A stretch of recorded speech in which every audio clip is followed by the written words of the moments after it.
ஓம் சக்தி. ஓம் ஆதிபரா சக்தி. ஓம் சக்தியே மருவூர் அரசியே. நல்லதே நினைப்போம், நல்லது மட்டுமே நினைப்போம். சக்தி வாக்கு பிள்ளைகளுக்கு இந்த ஆதி சக்தியின் ஆசீர்வாதம் என்றுமே முழுமையாக கிடைக்கும்.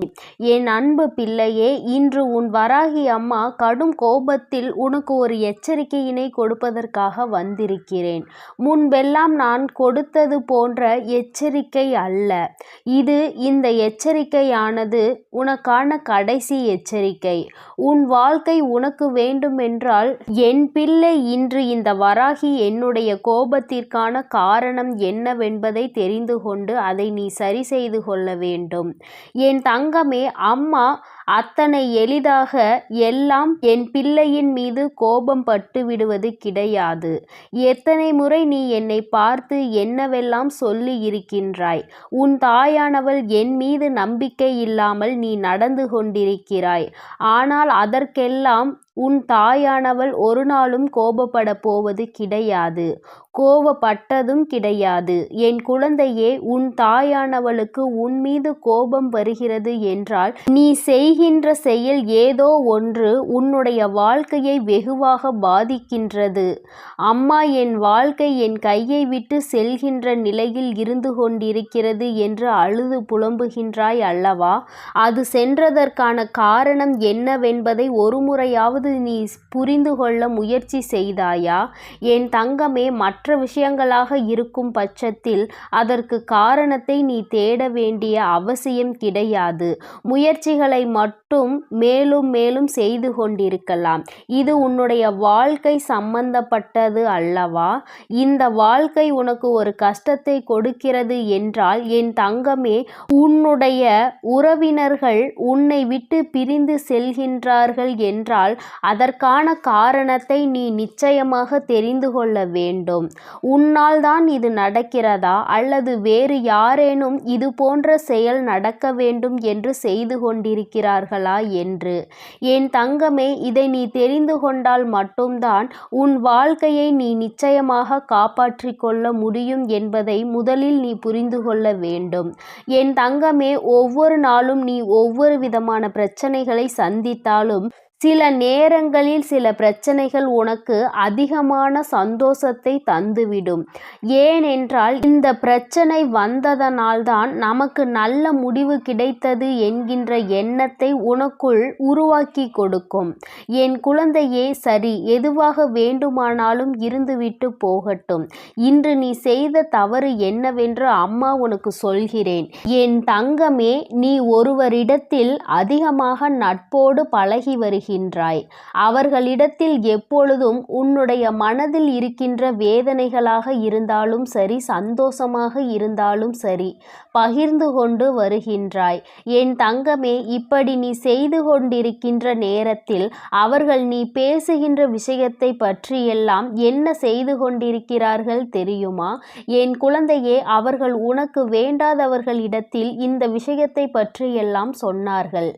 நீ எதையெல்லாம் ரகசியம் என்று நினைத்து அவர்களிடம் சொன்னாயோ அதை அவர்கள் மற்றவர்களிடத்தில் சொல்லிக் கொண்டிருக்கிறார்கள். என் பிள்ளையே, நீயோ இதை பற்றி அறியாமல் மீண்டும் மீண்டும் அவர்களிடத்தில்தான் எல்லா விஷயங்களையும் சென்று சொல்லிக் கொண்டிருக்கிறாய்.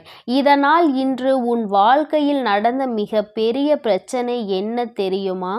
என் தங்கமே, நீ உன்னுடைய துணையை பற்றி பேசிய சில விஷயங்கள் எல்லாம், அதாவது நீ சந்தோஷமாக இருக்கும் பொழுது பேசிய வார்த்தைகளை தவிர்த்து நீ உனக்கும் உன் துணைக்கும் இடையில் பிரச்சனைகள் ஏற்படும் பொழுது அவர்களிடம் அதனை பற்றி சொன்ன விஷயங்கள் எல்லாவற்றையும் அப்படியே ஒன்று விடாமல் எல்லோரிடத்திலும் அவர்கள் சொல்லிவிட்டார்கள். இந்த வார்த்தைகள் எல்லாமே இப்பொழுது உன்னுடைய துணைக்கும் தெரிய வந்ததுதான் இப்பொழுது விளைவாக இருக்கிறது. இன்று உன் வாழ்க்கையில் ஏற்பட்டிருக்கின்ற இத்தனை பிரச்சனைகளுக்கும் காரணம். என் தங்கமே, நான் அவர்களை நம்பிதானே சொன்னேன். அவர்கள் இப்படியெல்லாம் சொல்வார்கள் என்று நினைக்கவில்லையே என்று என்னிடத்தில் காரணத்தை ஒரு பொழுதும் சொல்லாதே. அம்மா 1000 முறை உனக்கு எச்சரிக்கை கொடுத்திருக்கிறேன். என் தங்கமே, எந்த ஒரு விஷயமானாலும் அதிலும் குறிப்பாக உன்னுடைய வாழ்க்கை துணையை பற்றிய விஷயங்களை யாரிடத்திலும் சொல்லாதே. ஏனென்றால் இன்றோடு முடிந்து போகின்ற வாழ்க்கை அல்ல இது. உன்னுடைய வாழ்க்கை துணை உன்னோடு காலம் முழுவதும் பயணிக்கக்கூடியவர்கள். அவர்கள் உனக்கு எல்லா கஷ்ட நஷ்டங்களிலும் எல்லா துன்பங்களிலும் இன்பங்களிலும் உடன் இருக்கக்கூடியவர்கள். எந்த சூழ்நிலையிலும் அவர்களை பற்றி மற்றவர்களிடத்தில் நீ பேசுவாயானால் அந்த விஷயம் அவர்கள் காதுகளுக்கு ஒரு நாள் வரும் பொழுது நிச்சயமாக அது உன்னுடைய வாழ்க்கையில் மிகப்பெரிய பிரச்சனையை ஏற்படுத்தி கொடுக்கும் என்பதை நீ மறந்து விட்டாயா? பொதுவாகவே வாழ்க்கை துணை என்பது இருவருக்கும் இடையில் எந்த ஒரு ஒளிவு மறைவும் இருக்கக்கூடாது. எந்த ஒரு விஷயங்களாக இருந்தாலும் ஒருவருக்கொருவர் பகிர்ந்து கொண்டு அந்த விஷயத்திற்கு நல்ல தெளிவினை பெற வேண்டும். இப்படி வாழ்ந்தால் மட்டும்தான் அந்த வாழ்க்கை நல்லபடியாக இருக்கும். மாறாக இவர்கள் வாழ்க்கையை பற்றி மற்றவர்களிடத்தில் சென்று சொல்லி அதை அவர்கள் காதால் கேட்கும் பொழுது நாம் இத்தனை நாள் வாழ்ந்த வாழ்க்கைக்கான பலன் என்ன இருக்கிறது? இவர்கள் நம்மை பற்றி இத்தனை எளிதாக அடுத்தவர்கள் இடத்தில் சென்று குறை சொல்லி விட்டார்களே என்று யோசிப்பார்கள். என் தங்கமே, இந்த மன வருத்தத்திற்கு நீதானே காரணமாக இருக்கின்றாய் என்பதை முதலில் புரிந்துகொள். என் குழந்தையே, அம்மா நான் இது போன்ற செயலையெல்லாம் செய்யவில்லையே என்று சொல்வாயானால் நிச்சயமாக இந்த வாக்கு உனக்கானது அல்ல. என் தங்கமே, யாரொருவர் தன்னுடைய எல்லா விஷயங்களையும் அவர்களுக்கு அருகில் இருக்கின்ற ஒருவரை துணையென்று நினைத்து அவர்களிடத்தில் மணிக்கணக்கில் உட்கார்ந்து அனைத்து விஷயங்களையும் சொல்லுகிறார்களோ இது அவர்களுக்கான பதிவு. என்னிடத்தில் ஒரு நாளும் மறுக்க முடியாது. என்னதான் சொன்னாலும் இது உண்மை. ஏனென்றால் உன் அம்மா இதையெல்லாம் கண்கூடாக கண்ட விஷயங்கள். நீ என்ன செய்கிறாய், என்ன சொல்கின்றாய், எப்படியெல்லாம் நடந்து கொள்கின்றாய் என்பதை பற்றி உன் அம்மா நான் கண்ணார கண்டு கொண்டிருக்கிறேன். எந்த நேரத்தில் நீ எப்படியெல்லாம் உன் வாழ்க்கையில் நடக்கின்ற விஷயங்களை மாற்றிக்கொள்வாய் என்பதும் எனக்கு நன்றாக தெரியும். என் தங்கமே, என்னுடைய கோபத்திற்கு காரணம் இது ஒன்றுதான். நீ எப்படி வேணுமானாலும் இருந்து விட்டு போ. உனக்கு எத்தனை மன கஷ்டங்கள் உன் வாழ்க்கை துணையோடு இருந்தாலும் அதை அவர்களோடு மட்டும்தான் நீ பேசி தீர்க்க வேண்டும். அருகில் உள்ளவர்களிடம் எல்லாம் சென்று சொல்லி கொண்டு இருக்காதே. வாழ்க்கையில் எப்பொழுது பிரச்சனைகள் ஏற்படும், இவர்களுக்கு நடுவே குளிர் காயலாம் என்று நினைக்கின்ற மனிதர்கள் நிறைய பேர் இருக்கின்றார்கள். அது மட்டும் அல்லாமல் சுற்றி எத்தனையோ தேவையில்லாத உறவுகள் இருந்து கொண்டிருக்கும் பொழுது இது போன்ற ஒரு சிறிய பிரச்சனை உன் வாழ்க்கையில் நடந்துவிட்டது என்றாலே அது அவர்களுக்கு மிகப்பெரிய பொழுதுபோக்காக மாறிவிடும். என் தங்கமே, தவறு வரக்கூடாது என்று நான் சொல்லவில்லை. பிரச்சனைகள் ஏற்படக்கூடாது என்றும் நான் சொல்லவில்லை. ஏனென்றால் எப்பொழுதுமே அமைதியாக இருப்பதற்கு உணர்ச்சிகள் என்ற ஒன்று இல்லை என்று அல்லவா ஆகிவிடும். அதனால் சில பல விஷயங்களை பற்றி பேசும் பொழுது மனசாபங்களும் எதிர்கருத்துகளும் வரத்தான் செய்யும்.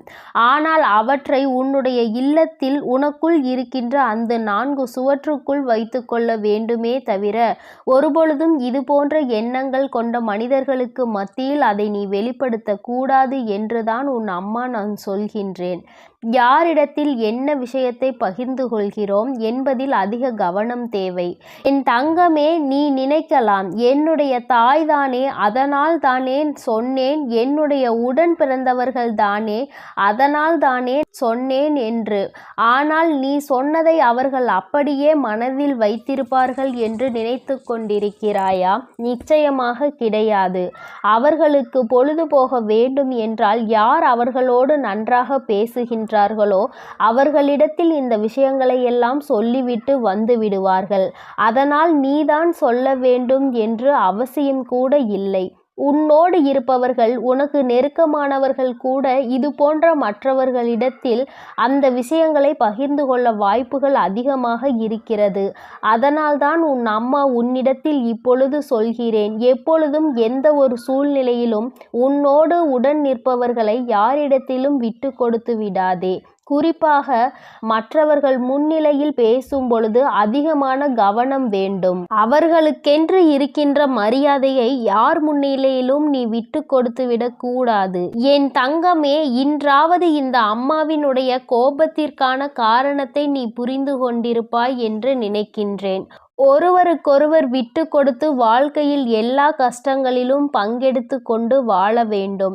ஒருபொழுதும் மற்றவர்கள் முன்னிலையில் விட்டு கொடுக்க கூடாது. அவர்கள் என்னதான் சொன்னாலும் அதற்கு ஒருபொழுதும் தலை சாய்த்து விடக்கூடாது. காலம் முழுவதும் இவர்களோடு உனக்கு பயணம் இருக்கின்றது என்பது உறுதியானால் நிச்சயமாக இது போன்ற செயல்களில் நீ ஒருபொழுதும் ஈடுபட மாட்டாய். இதுவரை உன் வாழ்க்கை எப்படி இருந்தாலும் அதை பற்றி கவலை இல்லை. இனிமேலாவது இது போன்ற விஷயங்களை உன் வாழ்க்கையில் திருத்திக்கொள். தவறு உன் பக்கம் இருக்கிறது என்று தெரிந்தால் தயங்காமல் மன்னிப்பு கேள். யாரிடத்திலும் உன் கஷ்டங்களை சொல்லி ஆலோசனை தேடாதே. என் தங்க பிள்ளையே, உனக்காக இந்த வராகி அம்மா இருக்கும் பொழுது நீ எதற்காகவும் கலங்க வேண்டாம். எதை நினைத்தும் வருந்த வேண்டாம்.